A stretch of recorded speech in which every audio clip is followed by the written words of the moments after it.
what's up, people? So, Andrew Yang, he's somebody I've been wanting to talk about for quite a while. He's a very interesting individual with some amazing ideas. And he's been sort of developing a cult following, if you will. And every time, I go to talk about, candidates that I'm interested in or candidates that I feel have a shot, Yang always comes up.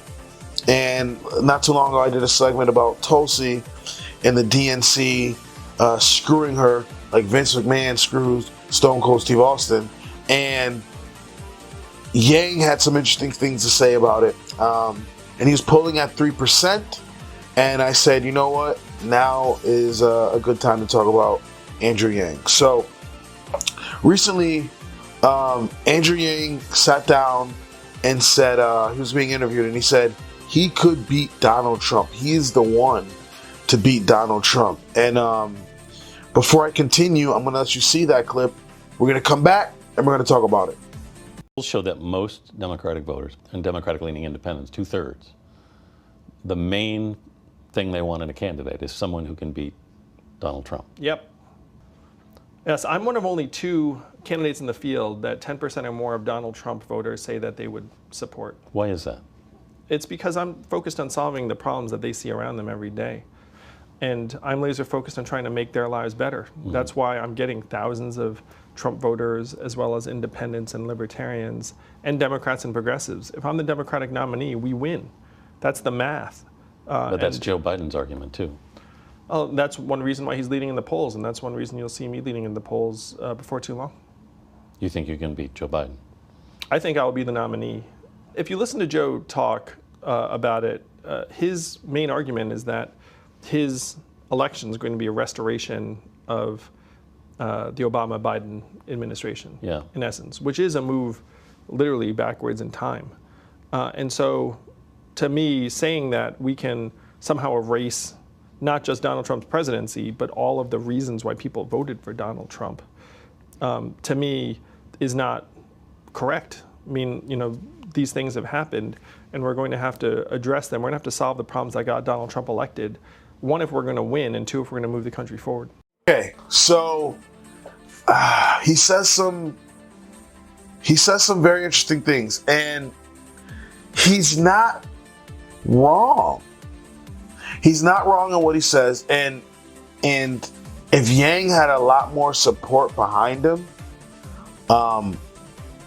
people would see that he is a much more developed candidate than even someone like a Joe Biden, with him and his multiple gaffes. Later on in this segment, they talk about Yang. I'm not going to play it all because it's pretty long. But one of the things they say about Andrew Yang is he's developed an internet following. Like, oh, they like Yang on Twitter, but he needs to develop a following, like in real life, like a grassroots real life following. The internet people and people in real life, they're the same people. You do know people have to go on the internet and use it, right? Like, it's not like they're not a whole different subspecies of person, a subspecies of human. And like, they really don't count. They have count. No, they're real people. If they're saying they fuck with Andrew Yang on the internet, they fuck with Andrew Yang outside of the internet too. Like, stop talking about it like they're separate people, right? That's 1. 2, he does not get enough mainstream media coverage. He gets a lot of independent news coverage, right? People talk about him as far as, independent news goes. But as far as mainstream, you guys do not fuck with Andrew Yang. Like, let's just be honest. Again, in a recent poll that they did of who they think, a CNN poll of who they think the top 6 contenders are, they literally took Andrew Yang out of it and put in Beto O'Rourke, who's at 1%, right? So you guys don't fuck with Andrew Yang, and you look at him as an outsider. One of the things that makes Andrew Yang appealing is that he's an outsider and he's not in that bubble. Now, the main thing Andrew Yang is pushing is UBI. And I've talked to other people about UBI and how they feel about it. And let me lay it out to you like this. Pretty much Andrew Yang wants to give everybody in America $1,000 a month, right? And other places have done it, other places that are rich in oil, they would give, the people of their state or town or whatever, a sort of a check. I don't know if it's necessarily $1,000, but they'd cut them a check for the oil that the place has. I think that might have happened with like the weed industry too. They had to give back to people because they made so much money. So Andrew Yang, I believe he wanted to do like a business tax of sort and give everybody in America $1,000. Now, UBI, I think, is fascinating, and it is the thing I like the most about Andrew Yang, right? Andrew Yang's not for free college. He's not for erasing student loan debt. There's some things that Andrew Yang and I don't see eye to eye on. But UBI is one of the things that sticks out to me immensely. And a lot of these candidates have life-changing policies they want to implement, like Medicare for All. That would be a life-changing policy. Eliminating student loan debt, life-changing policy. UBI is life-changing as well.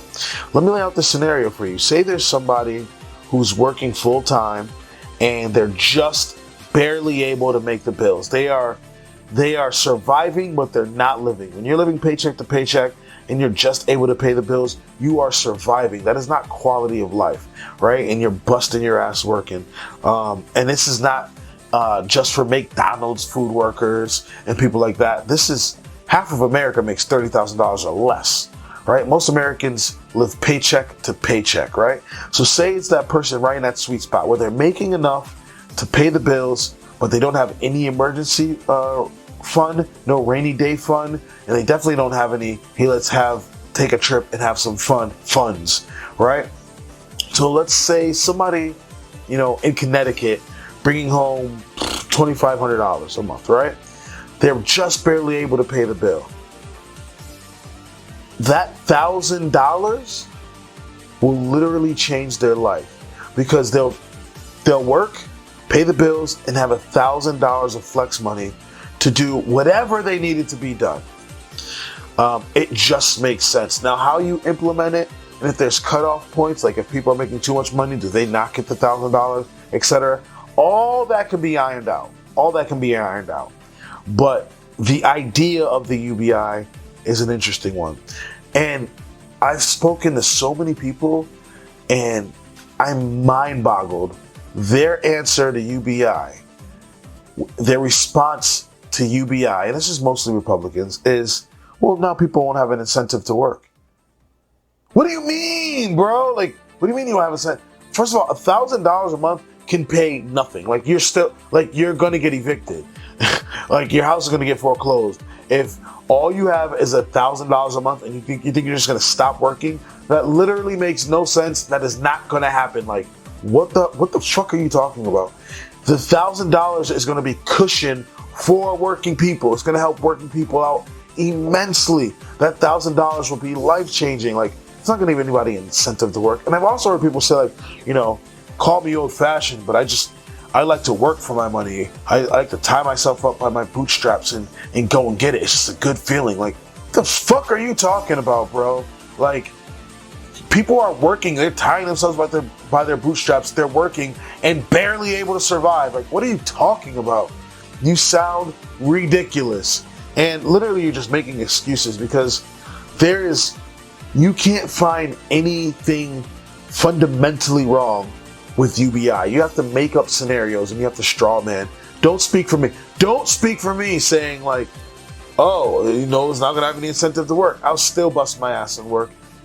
And I'll live a lot more comfortably with the $1,000. And that $1,000 is gonna go back into the economy. Like, it's gonna go back and help the economy churn because people are gonna have the extra income to spend on things they like, to spend on things they want. People need, I need new car tires, stuff like that. Like, for anybody saying like there's no incentive to work after getting $1,000, like you live on a different planet. Because $1,000 in reality, just by itself, ain't shit. Do I think, the question at hand, do I think Andrew Yang could beat Donald Trump? Yes, I think an Andrew Yang could beat Donald Trump. Do I think an Andrew Yang could get to a Donald Trump? No. The primaries right now for the Dems are harder than any general election will be. Okay? The primaries are the proving grounds right now. If Yang got to the general, he just makes so much sense, and he's got just enough sprinkle of progressive policies in him that he would beat a Donald Trump. Independents would vote for him. You know, everybody knows I'm going for Sanders, but I'm not going to sit here and lie to you. There are many Democratic nominees that could beat Donald Trump, and Andrew Yang's one of them. I just don't think he's going to get that far. I got to live in reality. He's not going to get past the primaries. These primaries are tough, right? You literally have media making up excuses for Joe Biden's gaffes and Joe Biden's blatantly lying, and they're like, "No, but he means well. It's all right." Like, the stacks are so against a Tulsi Gabbard and an Andrew Yang that he'll never get that opportunity to go against a Donald Trump. But do I think if he somehow slipped through the cracks and got to go against a Trump that he'd win? Absolutely. And I like Andrew Yang. I do like Andrew Yang. He is in my top three. My top three is actually Bernie Sanders, Tulsi Gabbard, then Andrew Yang. Warren is behind him. Now, as far as who beats Donald Trump, you know, maybe not in that order as my favorites are. But as it stands right now, and Elizabeth Warren has flip-flopped. She was my number 2. Now she's down to my number 4. Like, as time goes on, I feel like she's sort of peeling back the layers and exposing herself more and more and more. And she's sort of a chameleon. Now, I don't want to say a centrist. She's not a centrist.